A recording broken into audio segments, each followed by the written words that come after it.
peace and power, family. This is your brother Maitreya Asek, also known as Shang the artist, and I would like to welcome you to another episode of the Rebellious Rhymer podcast. That's right, family. Black conservatism without the buck dancing. Today's topic, we are going to be talking about the spiderweb theory. Now, Shang the artist, what is the spiderweb theory? Well, I'm going to break that down for you today. Okay? This was something that I originally meant to do on my Rebellious Rhymer podcast YouTube page, but I'm going to go ahead and I'm trying to go live more on TikTok if they're not on that bullshit. And I might even start going live on YouTube live more on TikTok if they're not on that bullshit. And I might even start going live on YouTube. Put a stop to spider webs when they should be putting the stop to the spider who is responsible for those spider webs. Kind of work with me, kind of flow with me and see where I'm going with this. What are the spider webs? Let's talk about the spider webs. The spider webs is things like black on black crime, black fathers not being in the home, which has also been debunked several times. Just basically all the complaints that society as a whole have against the black popularity in America and abroad, to be honest with you. Those are the so-called spider webs. You get what I'm saying? So the spider webs are, like I said, black on black crime, black murders, gang banging, black fatherlessness in the homes. Anything negative that you see towards black Americans, these are the spider webs, okay? But I am prepared to give my theory that instead of trying to go after these spider webs, the real issue is the spider. Now, what is the spider? Well, let me break that down for you. The spider is systematic white supremacy. There you go, I said it. So then people will say, oh, so you're going to be blaming all of the problems in the black community on white supremacy? Yes. The majority of it, yes. Is there some self-accountability that we can take for some things? Yeah, there is. There is. But I guarantee you the majority of the issues, the majority of the problems that are going on in the black community today are orchestrated by systematic YT supremacy. There you go. So this is the spiderweb theory, family. So let me break that down a little bit further. This spider has been wreaking havoc, for centuries with us. For centuries, this spider has been wreaking havoc. Ever since before Reconstruction, when the slaves were first freed in America, that spider reared his ugly head. We've been dealing with the spider for that whole 400 years, okay? But that spider reared his ugly head and showed even more viciousness towards the people who so-called are producing these spider webs, right? Which is us, which is the black Americans. Okay? After the Emancipation Proclamation, what did you have? You had things like vagrancy laws, where if we were unemployed or if we were homeless, then we would be arrested for it. We had things like the slave codes, We had all of these different laws. It was illegal for us to do so many things.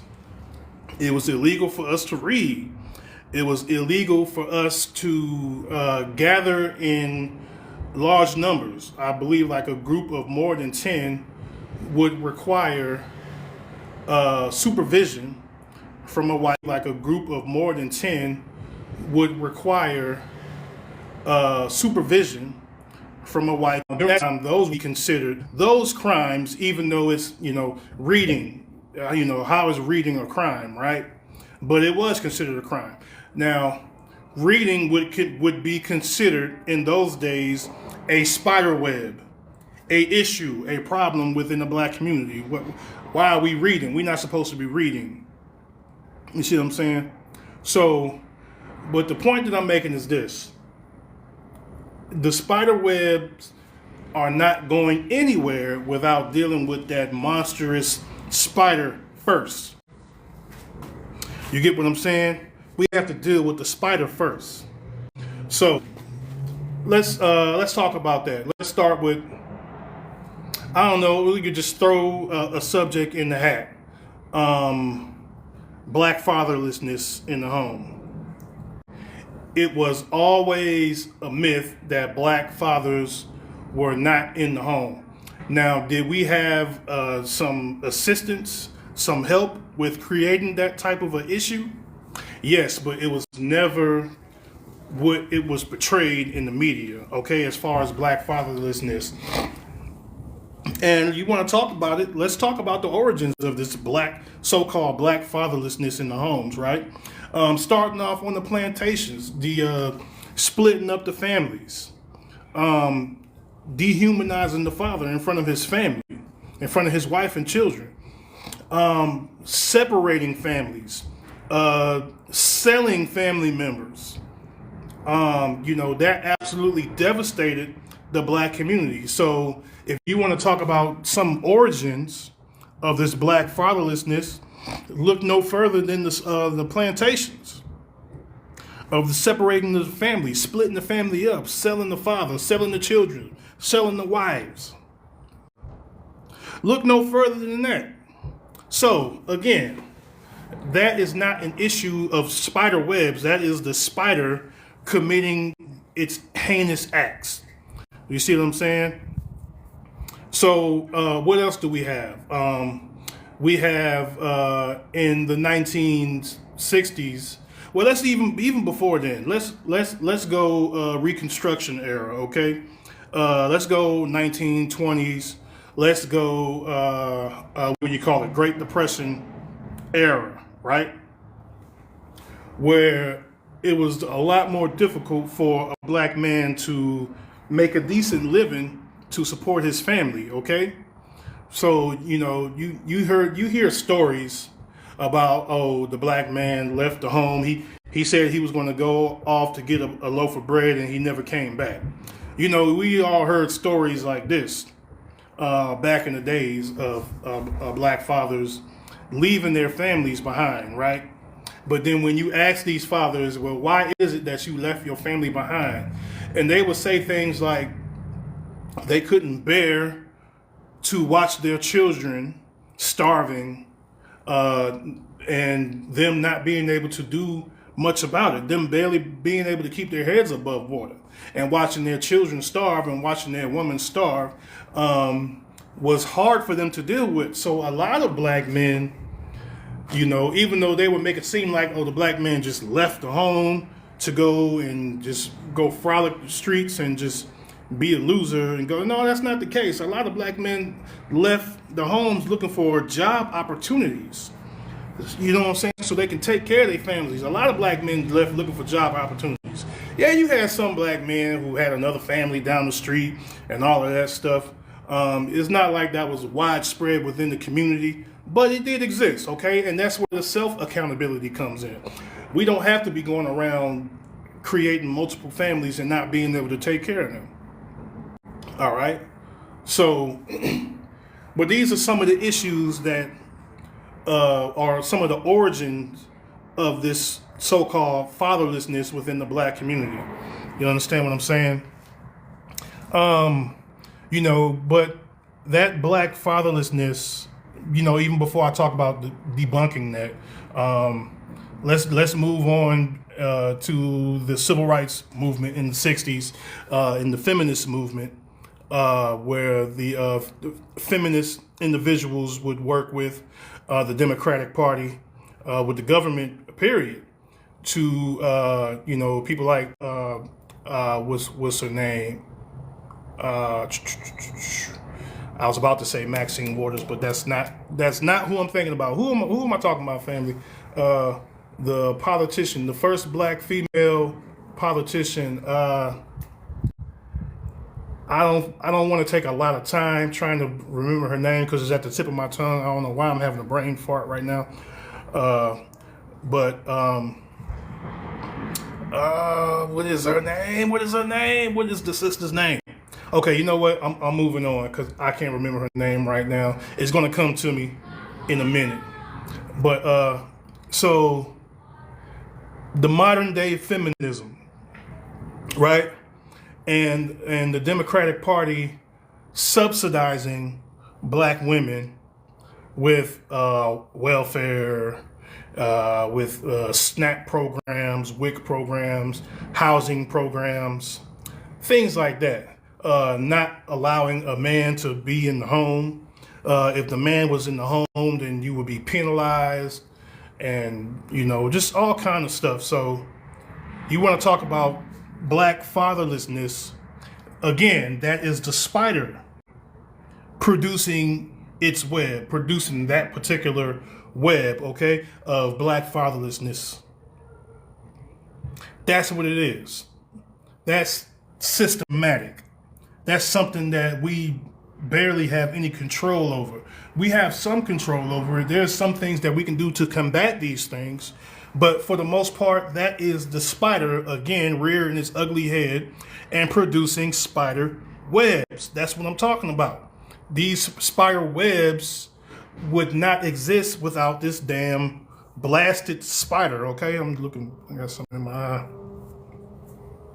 Okay? These spider webs would not exist without that spider. And we're talking about fatherlessness in the home right now. Black fatherlessness, to be specific. So you had these incentives and these programs that would subsidize black women for not having a man in the house, a husband in the house, a father for her children.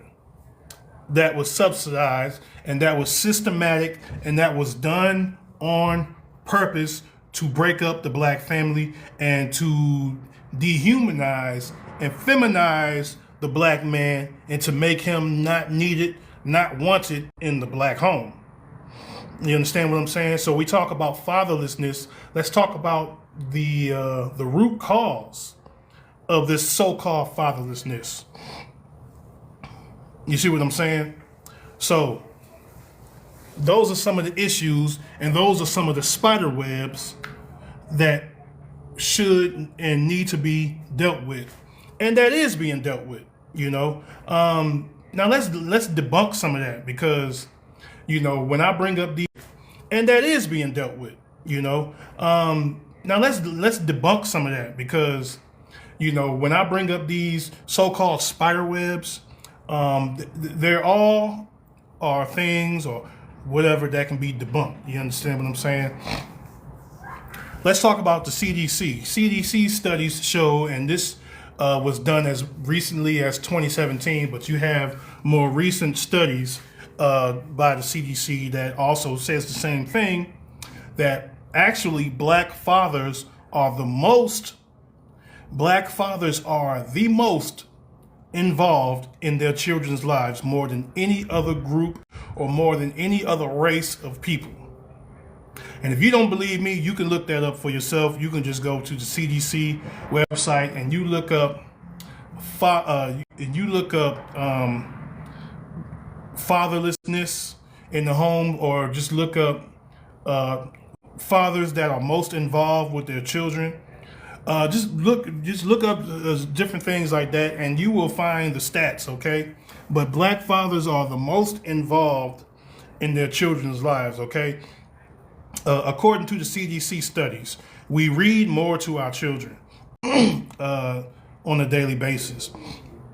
We attend more of our children's events on a daily basis, like baseball, football, basketball. We attend more parents teachers conference more than any other group of men. Okay, we're talking about men here. Going to the beach, playing ball, hanging out with your kids, just different things. We black men spend more time with their children more over any other group of men. Okay, so that whole black fatherlessness thing has been debunked. It's been debunked for the longest. Even if this black men and black women are not married, oftentimes that black man and that black woman work something out to where that father can still be in their children's lives. Now, I do not believe in raising children unmarried. That's just me. That's just part of the conservative values that I have. I believe that if you're going to be laid up with somebody and you're going to be making babies with somebody, then you should be married under the law. That's just my personal opinion about it. No, I don't think you should be going off creating babies and making families all over the place, especially if you're not able to take care of them. No, I don't agree with that. I don't look up to that. I don't think that's cool. I don't think that's player. None of that. None of that. You know what I'm saying? Find you a woman that suits you. Find you a woman that fits you, your lifestyle, and have children with that woman. Marry that woman. Instead of going around, just being reckless with your privates. That's just not a good look for the black community. But again, that's one of the spider webs issues that is created by this spider that I'm telling you about. This spider of systematic white supremacy. But let's move on from black fatherlessness, right? Let's talk about the crime rate. Okay, you're gonna hear you turn on Fox News, you go to 4chan, you go to all these different white supremacist troll sites, right? You're gonna see this stat all the time. Oh, black people are only 13% of the population, but they commit 50% of the crime. You're gonna see that everywhere. You're gonna hear that all the time, and they're always gonna bring up Chicago, Chicago, Chicago, Chicago. Like Chicago is their favorite city to bring up, right? You're going to always hear this stat that black people are 13% of the population, which is a lie because we've been 13% of the population held since after slavery. So you mean to tell me our population haven't grown none, but yet and still white supremacy is still complaining about black people having all these babies all over the place, and like the numbers don't make sense. So I believe that that 13% number, I don't believe it. I believe it's a lie. I believe it's propaganda. And I think what that number is about, I believe that it's to make us not think about some type of insurrection or something like that, to make us believe that we don't have the numbers. I think it's like a psychological war tactic to lie to us and tell. Yeah, I believe that's a lie, that whole 13% of the population. But let's just break that and get my drink. I love sipping on sweet tea, so I got my ghetto Kool-Aid cup, and I'm going to sip on some sweet tea right here in front of my lovely home here in Houston, Texas.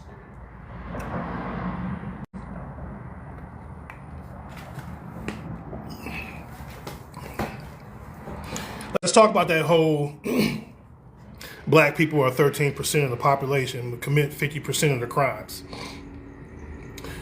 The people who spew that rhetoric, which is a lie, by the way, what they do not tell you is that black people are not 50% of the crime. Okay, black people make up over 50% of the arrests, not the crimes. But see, that's per capita 4chan crap that they try to spew to you. It's just another lie that they put out there. But we are 50% of the arrest, okay? Not 50% of the actual crimes that we have been convicted for. Now, why are black Americans 50% of the arrests? I mean, well, that's a simple answer. It is illegal for black people to do more shit than any other group of people in this country. Sometimes we get arrested for being black. You hear the stories, oh, I got pulled over for driving while being black. It happens. You could try to deny that it happens, but we all know that it happens. You're gonna have some COON black folks that's gonna get on this app and tell you that it doesn't happen, tell you that racism doesn't exist. These people are looking for a pat on the head from their white tees counterparts. They looking for some butter biscuits. They looking for a pat on the head. I don't give a damn about no pat on the head from no white folks. Now, I don't hate anybody. That's including white people. I don't hate people, but I do understand white supremacy. I understand racism, and I understand how to combat it. And supremacy, I understand racism, and I understand how to combat it and fight it. You understand what I'm saying? So, yeah, black people make up 50% of the arrests because it's illegal for us to do a lot of shit. It's illegal for us to do more shit. There's a 2-tier justice system in this country. You can deny that all you want, but we all know it's true. All right, there's certain things that we can't get away with. We couldn't pull a Kyle Rittenhouse where we murder somebody and then we have the judge playing as our we have a sitting judge playing as our attorney, and not letting in certain evidence and stuff like that. Bill Cosby couldn't get that type of legal protection. R. Kelly couldn't get that type of legal protection. That legal protection is not reserved for us. It's reserved for their fellow YT people like Kyle Rittenhouse. That's why he's walking free to this day. That's why people like George Zimmerman are walking free to this day. Because of this 2-tier justice system. One set of laws against me is not the same as one set of laws against another person of another race. So, we make up 50% of the arrests. The FBI stats do not record arrest, okay? So there's no way to even know that black people make up 50% of the crimes. All we know is that black people make up 50% of the arrests, and those arrests can be for anything. Okay? Here's another thing that these YT supremacists and these Wahoos, right-wing extremists, and left-wing, here's another stat that they do not tell you, okay? Black Americans also make up 60% of the exonerations. Now let's think about that for a minute. We make up over 50% of the crimes, right? Supposedly. But we also make up over 60% of the exonerations. Now, that math, it just doesn't seem right. That math just ain't mathing, just like black people being the 13% of the population for centuries and centuries. Just like that math isn't mathing. You understand what I'm saying? Just like that math is not mathing. So we make up 60% of the exonerations. I'm gonna let this truck pass. Got a lot of trucks around here in my neighborhood. Why? Why do black people make up of over 60% of the exonerations? Because we get arrested for more shit. I mean, you know, back in the days, we would get arrested for, like I said, for not having a job. We'll get arrested for loitering. we'll get arrested for hell, they're, getting, stealing the watermelon, stealing the goddamn, even though, we were the kings of growing watermelon too. So that's not necessarily the case. But let's say a poor person would steal something, they would lock us up and throw away the key for just simple stuff like that.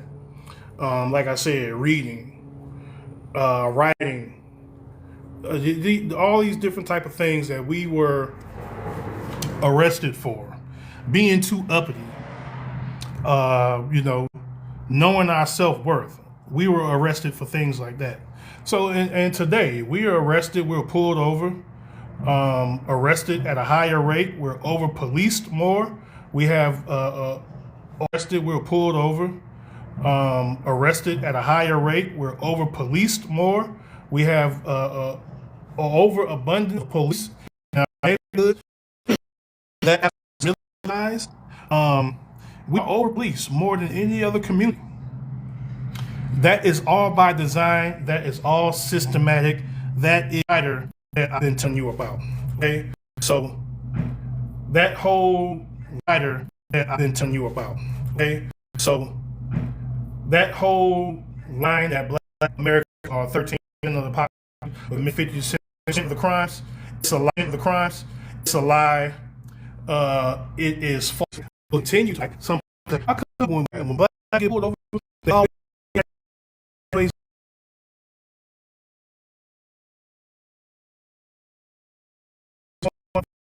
they're always. It's just natural for us to fight against police destruction, police violence, and just mistreatment. Period. It's just natural. It's just in us to fight that. That's just what it is.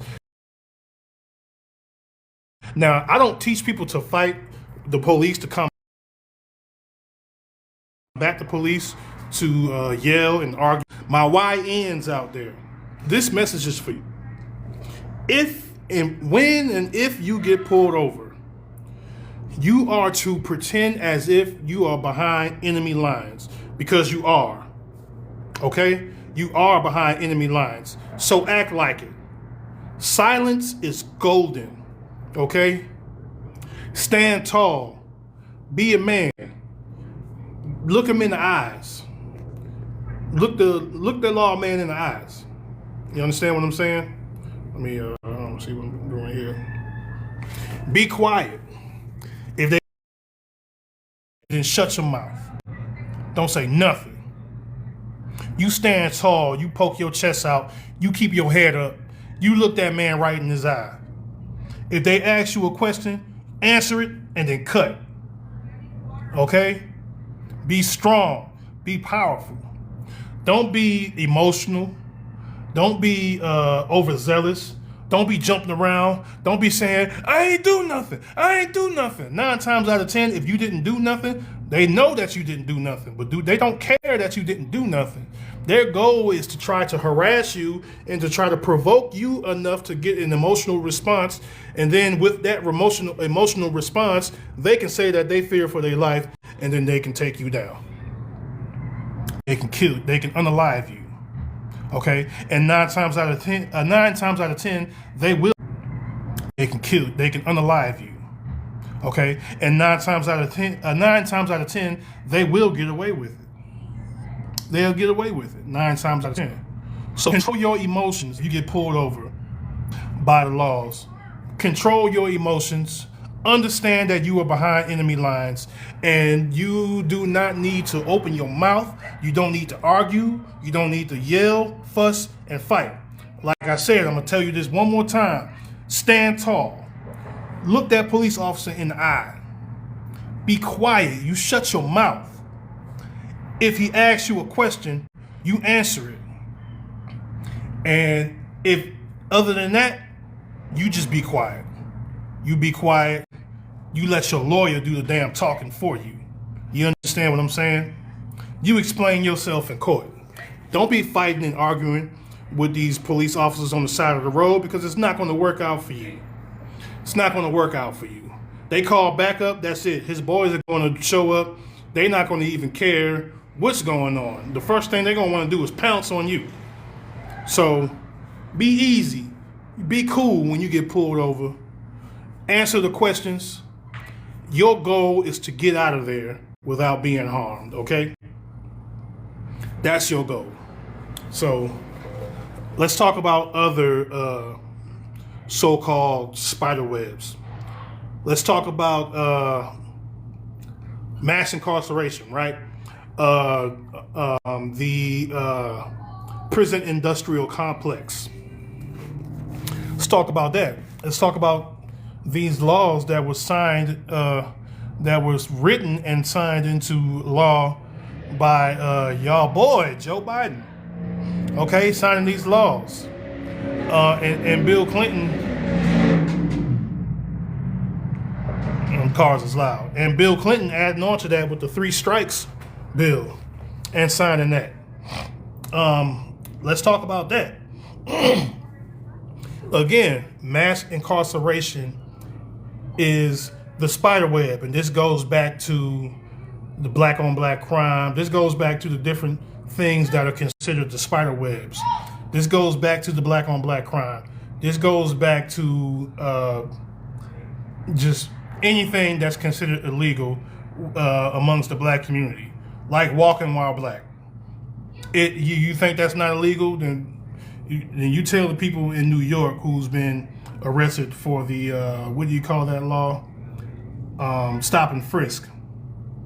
That's literally walking while black law, where they can just stop you just because you're walking down the damn street. Those are crimes. That's considered a so-called crime in the black community. Again, to keep the black man out the homes, to keep them from raising their children. The web is not the problem. The spider is. The spider is the problem. You understand what I'm saying?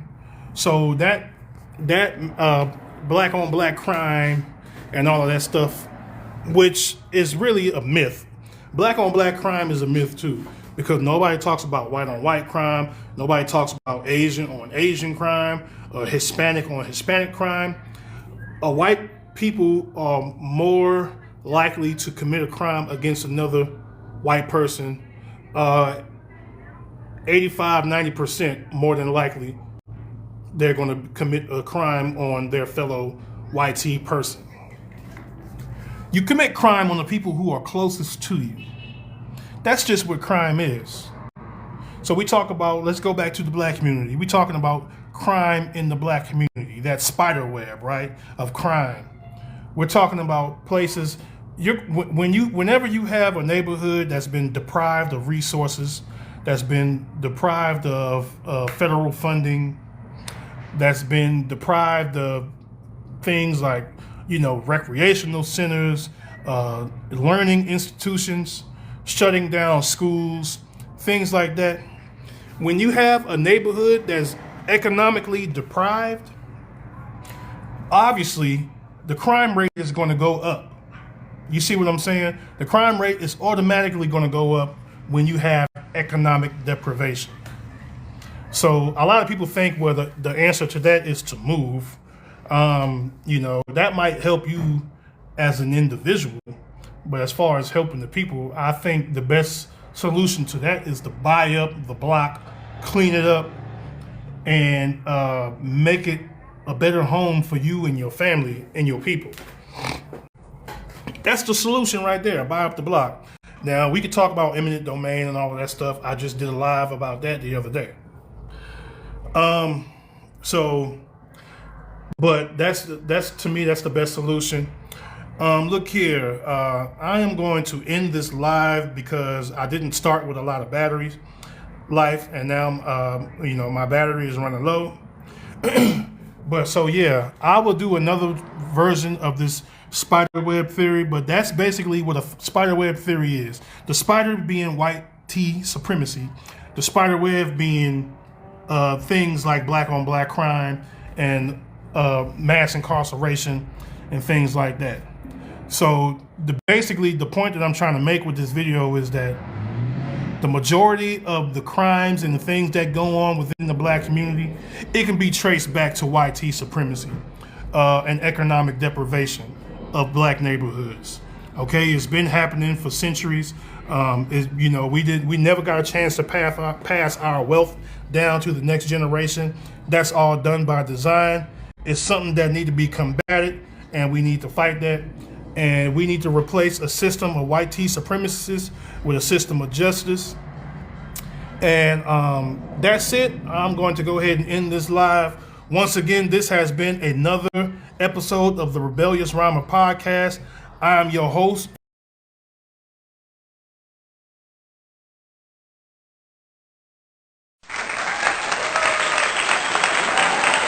And remember, the revolution starts with you.